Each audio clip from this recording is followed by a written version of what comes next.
Imaginez une forteresse si sécurisée, un lieu où les murs s'élèvent vers le ciel comme des remparts infranchissables, que l'évasion est impensable, un concept relégué au domaine de la fantaisie.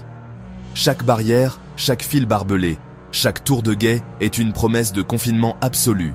Le CECOT, le centre de confinement du terrorisme au Salvador, se dresse comme un monolithe au cœur du pays, un symbole de la détermination gouvernementale.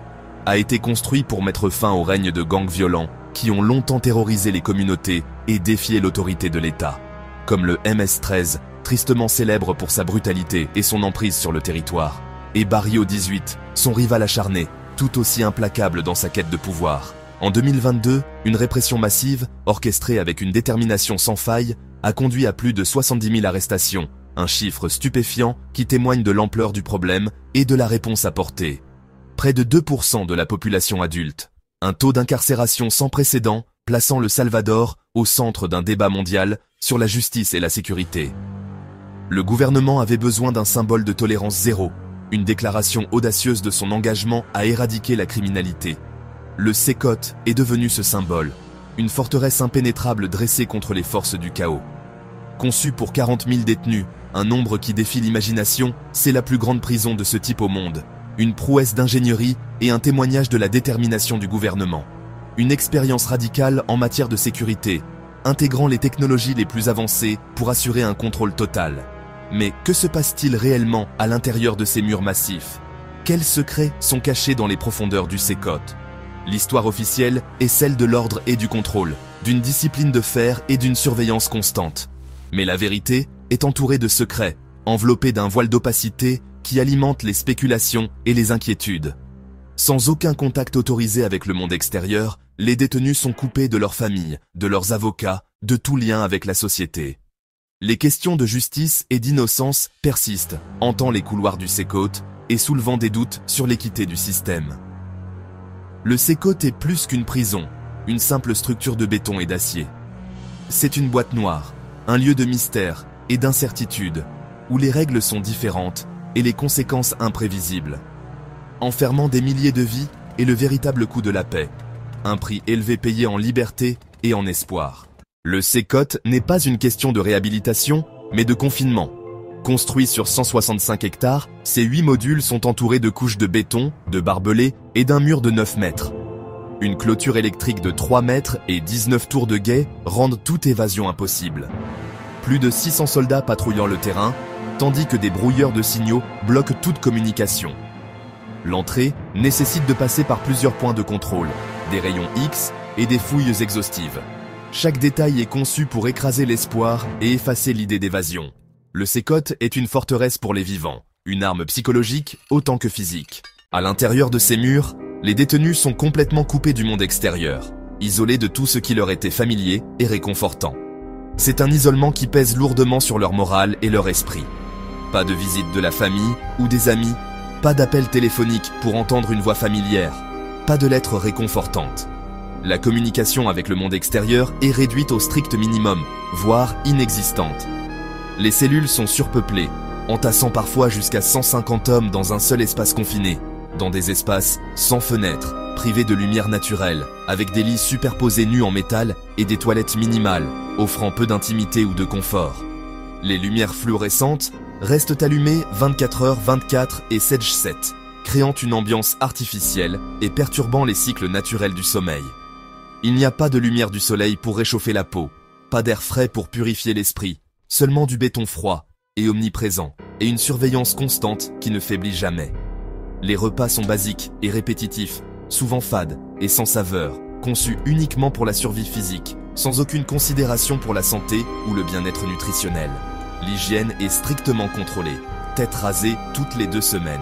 Une mesure déshumanisante qui efface l'individualité, routines imposées par des gardes armés, symbole constant de l'autorité et du pouvoir. Les détenus ont à peine 1 heure par semaine à l'extérieur de leurs cellules. Un bref moment de répit dans la monotonie, toujours sous surveillance constante, même pendant ces rares moments de liberté relative.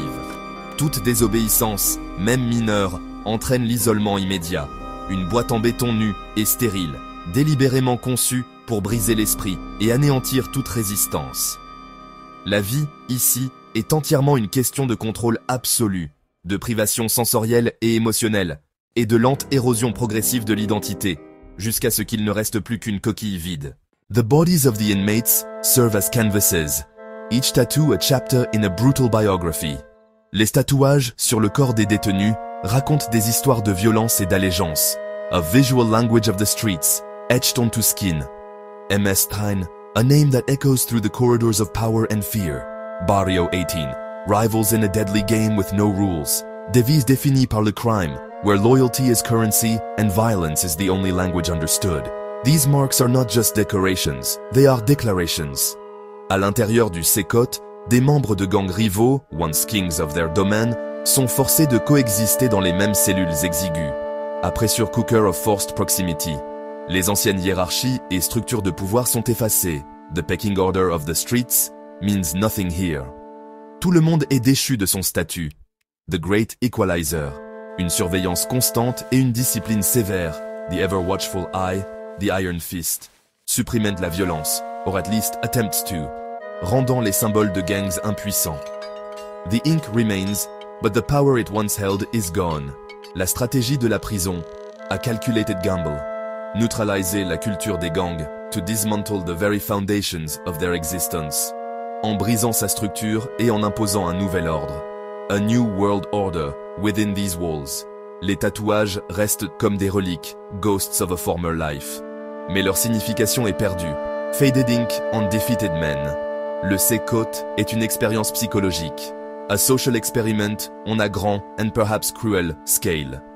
Des ennemis jurés peuvent-ils survivre ensemble, forced to breathe the same air, share the same space? Dépouillés de tout sauf de leur passé? Can they escape the ghosts of who they once were? Ici, l'identité est réduite à de l'encre sur la peau, a permanent reminder of a life they can't outrun, impuissante derrière des murs de béton, a silent scream etched in ink. Certains détenus, comme Marvin Psycho Vasquez, offrent de rares aperçus de la vie à l'intérieur. Autrefois un chef redouté du MS-13, il parle maintenant de regrets et de familles perdues. Il avoue des dizaines de meurtres, racontant une vie façonnée par la pauvreté et la violence. À l'intérieur du Sécote, privé de pouvoir, il fait face à une profonde solitude et à des remords. Il met en garde les autres contre la vie de gang, disant qu'elle ne mène qu'à la mort ou à une cellule comme la sienne. Que sa transformation soit réelle ou le produit de l'isolement, le Sécote force les détenus à affronter leur passé. C'est un endroit où même les plus endurcis sont laissés seuls avec leurs fantômes. La répression au Salvador l'a transformé de capitale du meurtre en l'un des pays les plus sûrs d'Amérique latine. Les taux d'homicide ont chuté et la vie quotidienne a radicalement changé. Le gouvernement salue le Sécote comme un triomphe, un modèle pour récupérer une nation des gangs. Pour beaucoup, la perte de certaines libertés est un prix à payer pour la paix.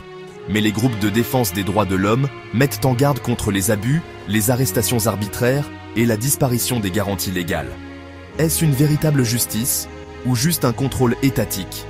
Le Sécote est à la fois un monument à la sécurité et un avertissement sur le coup de l'ordre. Le monde observe, se demandant « Combien de libertés sacrifieriez-vous pour la sécurité ?»